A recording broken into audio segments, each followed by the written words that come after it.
We're back para sagutin ang QOTD. Yes, at ang tanong ni Uno Serrano, paano nga ba malalaman kung nagsisinungaling ang ibang tao?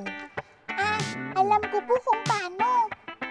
Kasi si nanay, nung nabasag ko yung baso, sabi ko, tinulak ng pusa yung baso kahit hindi totoo. Naku, Mikmik, bakit mo naman sinabi yan? Hindi pala totoo. Natakot po ako Tapos si nanay, tinitingnan lang ako. Tapos, hindi siya magsasalita. Tapos, sinabi ko na po yung totoo. Well, tama yun naman, Mikmik. Dapat lagi nagsasabi ng totoo. Tama. Very good, very good. Ang galing, no? Ganon talaga yung mga nanay. Parang silang may power na maging lie detector, Kuya Chris, no? Oo nga no? At yan ang aalamin natin ngayon. Ano nga ba ang lie detectors? Super special ang gadget na makikita nyo kasi kaya nitong malaman kung nagsisinungaling ang tao. 1924, nang unang gumamit ang mga pulis ng polygraphs o lie detectors. Nalalaman nito kung nagsisinungaling ang isang tao depende sa masusukat nitong responses tulad ng heart rate, paghinga, blood pressure at pati perspiration at pagpapawis. May mga measuring devices na nilalagay tulad ng tube na kinakabit sa bandang dibdib para masukat ang respiration o kung gaano kalalim ang kanyang paghinga.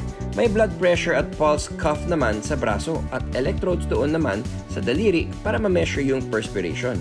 Maraming questioning techniques ang pwedeng itanong ng examiner, pero yung most common ay ang Control Question Test o CQT.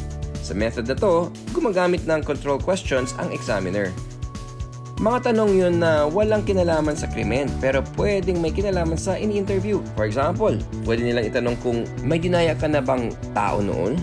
Mas nagpapakatotoo daw yung tao kapag mukhang takot siya doon sa control question kaysa sa mga tanong na related sa krimen. Kapag maganda yung response niya doon sa mga relevant question, malamang nagsisinungaling daw ito.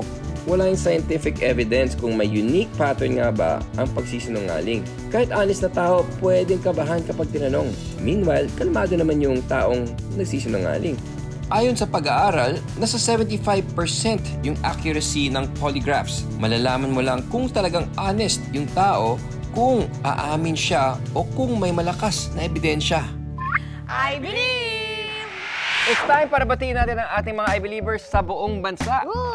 Kaya shout out sa teachers and students ng Toralba National High School sa Aklan. Hello guys! Pati na rin po sa mga taga-Amaya Elementary School sa Cavite. Hello po sa inyo! Hello, Cavite! Hello sa inyo! Hello mga